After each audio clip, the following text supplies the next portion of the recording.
আসসালামু আলাইকুম, তুহিন ব্লগ চ্যানেলে সবাইকে স্বাগতম। শুরু হচ্ছে নতুন একটি ভ্রমণ পর্ব। আমরা এখন অবস্থান করছি নওগাঁ জেলায়। এখন আমরা আছি নওগাঁ সদরে। এখান থেকে আমরা যাব ধুবলহাট রাজবাড়ি। খুব একটা বেশি দূরত্ব না, সদরের ভিতরেই রাজবাড়ির অবস্থান। আমরা অটো নিয়ে চলে যাব রাজবাড়িতে। ভাই, রাজবাড়ি এখান থেকে কত দূর? এখান থেকে 8 কিলো। 8 কিলো। শহরের ভিতরেই, সদরের ভিতরে। ভাড়া কত করে জনপ্রতি এখান থেকে? এখান থেকে আমরা ধুবলহাটি নেই 20 টাকা, রাজবাড়ি 30 টাকা। আচ্ছা, মানে 30 টাকার মতো জনপ্রতি ভাড়া আছে। আচ্ছা, চলেন আমরা রাজবাড়ি থেকে ঘুরে আসি। বিসমিল্লাহ।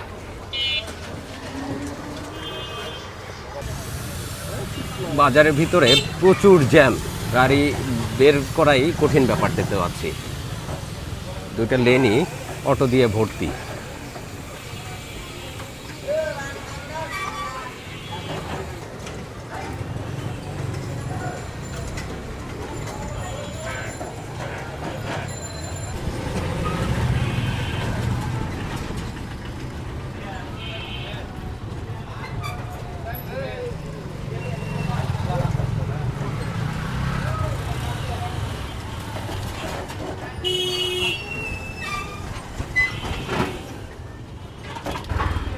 বাজার অতিক্রম করে আমরা চলে আসছি পাটালির মোড়ে। এখন রাস্তা মোটামুটি ফাঁকা দেখা যাচ্ছে।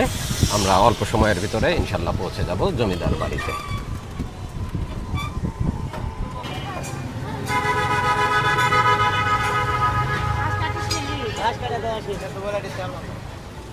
চার মাথা।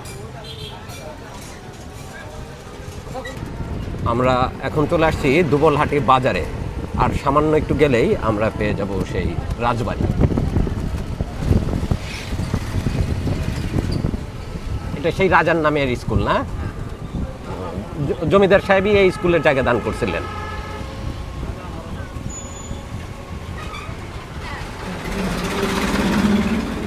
এখান থেকে শুরু।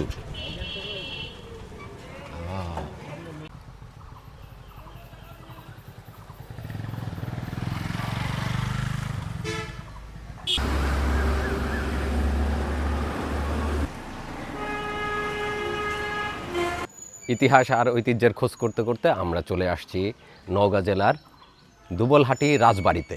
রাজবাড়ির অংশটা শুরু হয়েছে এখান থেকেই প্রাচীর দেখা যাচ্ছে রাজবাড়ির। আর ভিতরে অনেকখানি অংশ রাজবাড়ির সমস্তটাই ভেঙে গেছে। পুরোটাই আমরা ঘুরে দেখার চেষ্টা করব। এখান থেকে আমরা দেখা শুরু করি।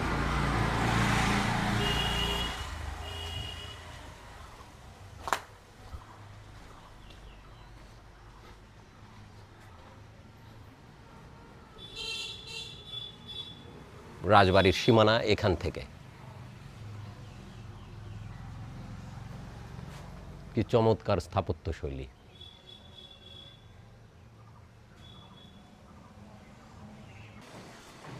আর এটা হলো রাজবাড়ির প্রধান ফটক।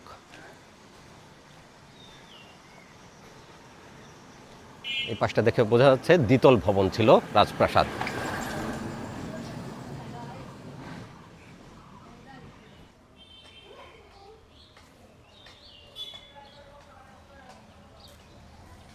রাজবাড়ির সামনে বিশাল বড় একটি পুকুর দেখা যাচ্ছে। কিছুটা নষ্ট হয়ে গেছে, পরিষ্কার পানি নাই, কচুরি পানায় একদম ভরে গেছে। তারপরেও জমিদার বাড়ির সামনে এই পুকুর দেখা যাচ্ছে। ঘাটটা সুন্দর বাঁধানো, সিঁড়িতে বাঁধানো একটা চমৎকার ঘাটও আছে এখানে।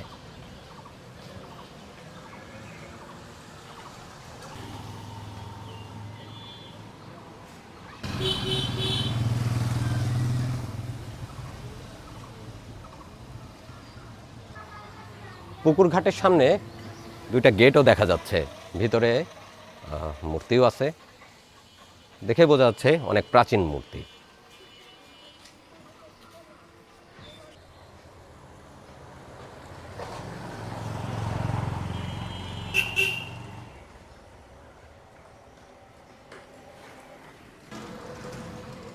রাজবাড়ির সামনে বড় করে একটা সাইনবোর্ড দেওয়া আছে। এখানে মোটামুটি রাজবাড়ি সম্পর্কে একটু বিস্তারিত তথ্য পাওয়া যাচ্ছে।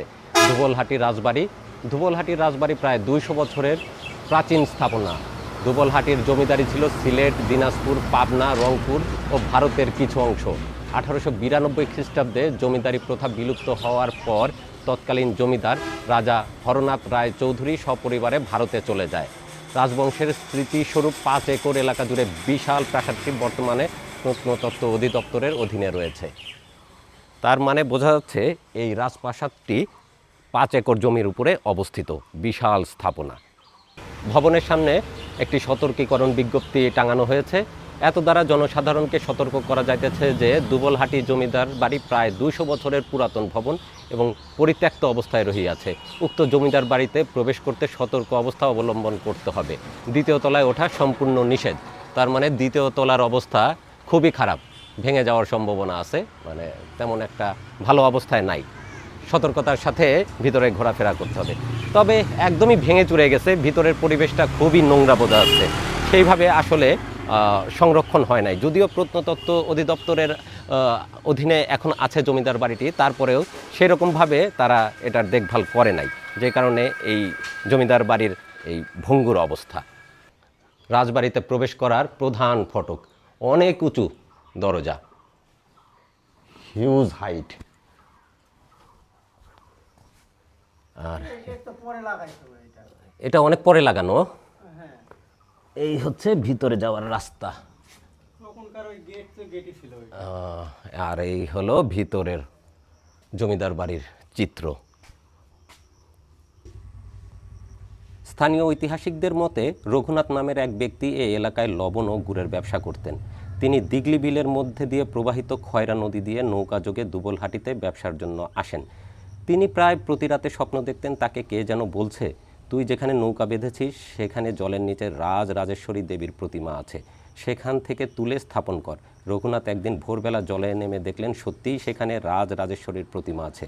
তিনি প্রতিমাটি জল থেকে তুলে একটি মাটির দেবী তৈরি করে প্রতিষ্ঠা করলেন। এরপর তার ব্যবসায় ব্যাপক উন্নতি হতে থাকে। ঐতিহাসিক দল মনে করেন দুবলহাটি জমিদার বংশের প্রতিষ্ঠাতা জগৎরাম একজন লবণ ব্যবসায়ী। বাণিজ্য উপলক্ষে দুবলহাটির কাছের গ্রামে এসে বসবাস শুরু করেন এবং বিল অঞ্চলের ইজারাপত্তন গ্রহণ করেন। ধীরে ধীরে তার প্রচুর জমির মালিক হতে থাকেন। কথিত আছে যে এই অঞ্চলে তেমন কোনো ফসল উৎপন্ন না হওয়ায় ডুমামহল অজুহাতে দুবলহাটির জমিদার কই মাছ দিয়ে কর পরিশোধ করতেন। মাত্র 22 কাহন কই মাছ কর হিসেবে দিতেন। রঘুনাথের বিত্ত বৈভবের খবর পৌঁছে যায় মোগল দরবারে। মোগল দরবারের নির্দেশে তাকে ডেকে পাঠানো হয় মুর্শিদাবাদ নবাবের দরবারে। নবাব তাকে রাজস্ব প্রদানের নির্দেশ জারি করেন।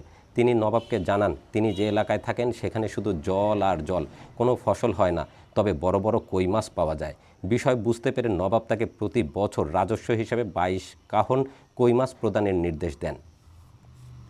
জনশ্রুতি আছে তৎকালীন মোগল সম্রাট আকবরের সেনাপতি রাজা মানসিংহ বাংলার 12 ভূঁইয়াদের দমন করতে সৈন্য সামন্ত নিয়ে এই অঞ্চলের বলিহারে পৌঁছেন।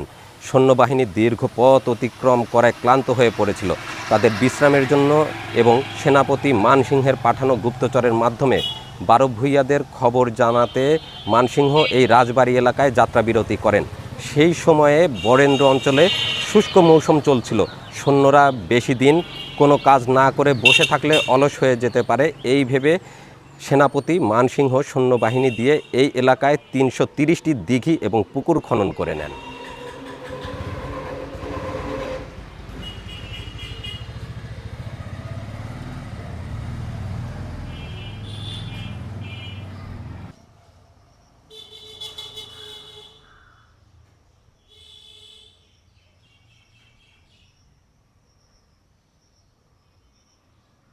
এটাই রাজবাড়ির শেষ সীমানা। এখানে মোট 300টার মতো কক্ষ আছে না? মোট 300টা কক্ষ আছে রাজবাড়ির। 200 বছরের পুরাতন এক রাজবাড়ি দেখার জন্য আমরা চলে আসছি দুবলহাটিতে। নওগাঁ জেলাতে অবস্থিত এই রাজবাড়ি দেখলাম, কিন্তু দুঃখের বিষয় অযত্নে আর অবহেলায় রাজপ্রাসাদ একদম ধ্বংস হওয়ার পথে। প্রশাসনের কোনো রকম যত্ন না থাকার কারণে রাজপ্রাসাদটি আজকে ধ্বংস হতে বসেছে। আর সেই সাথে বাজে লোকজনের আনাগোনাও আমাদের চোখে পড়েছে। আমরা প্রশাসনের কাছে যথাযথভাবে আবেদন করব এই সুন্দর স্থাপনাটি যেন তারা ভালোভাবে রক্ষা করার জন্য সচেষ্ট হন। দুবলহাটি রাজবাড়ি ভ্রমণ শেষ করে আমরা বের হয়ে পড়েছি। এবারের গন্তব্য আমাদের হাসাইগাড়ি বিল, নওগাঁ জেলার আর একটি অন্যতম প্রসিদ্ধ পর্যটন কেন্দ্র। আমরা চলে যাব এখন হাসাইগাড়ি বিলের উদ্দেশ্যে। রাজবাড়ি থেকে মাত্র 3 থেকে 4 কিলো দূরত্ব হবে। আমরা একটা অটো নিয়ে সেই হাসাইগাড়ি বিলের উদ্দেশ্যে যাত্রা শুরু করব এখন।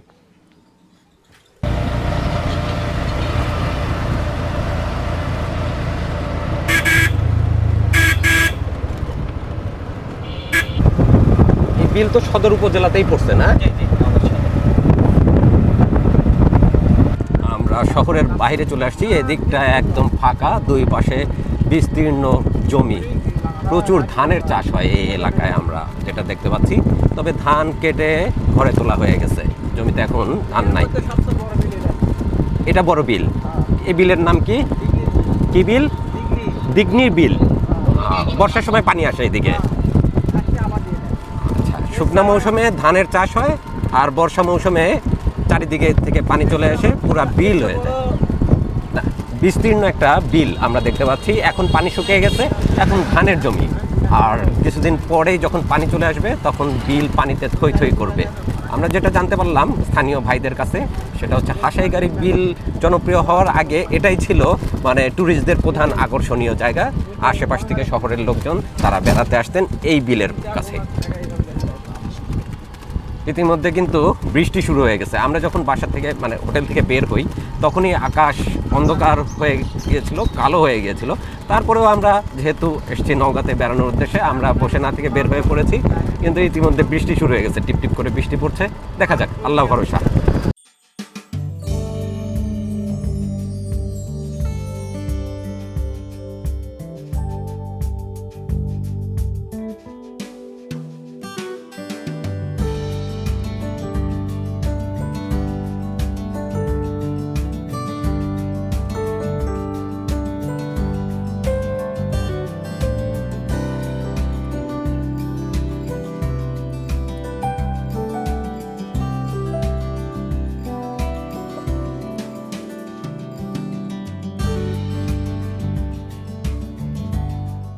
দুবলহাটি রাজবাড়ি থেকে আমরা আসলাম হাসাইগাড়ি বিলে সিএনজিতে। জনপ্রতি ভাড়া নিয়েছে 20 টাকা করে।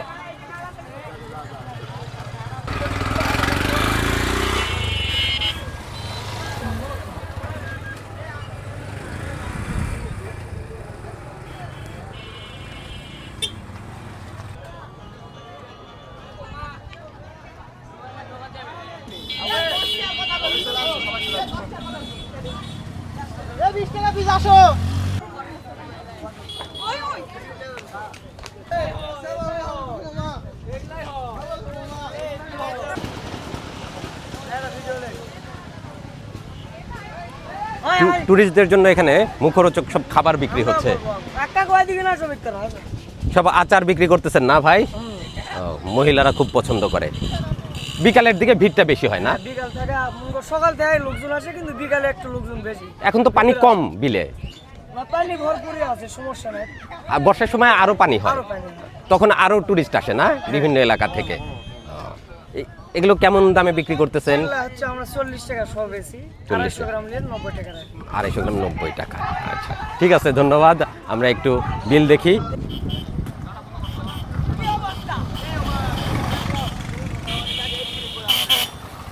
হাসাইগাড়ি বিলে আমরা চলে আসছি দুপুর 1টায়।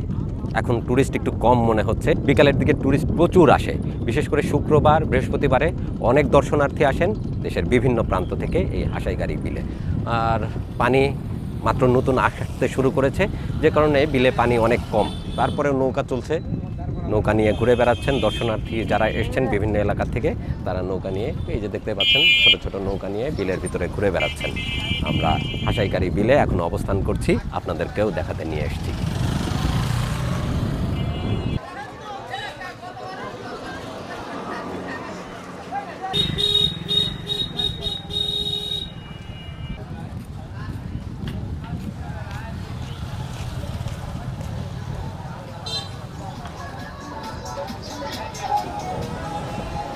বন্ধুরা, নওগাঁ ভ্রমণ পর্বে আজ আমরা বের হয়েছি নওগাঁর বেশ কটি আকর্ষণীয় এবং ঐতিহ্যবাহী পর্যটন কেন্দ্র দেখার উদ্দেশ্যে। প্রথমে আমরা ঘুরলাম দুবলহাটি জমিদার বাড়ি, দুবলহাটি জমিদার বাড়ি দেখে আমরা চলে আসছি হাসাইগাড়ি বিলে।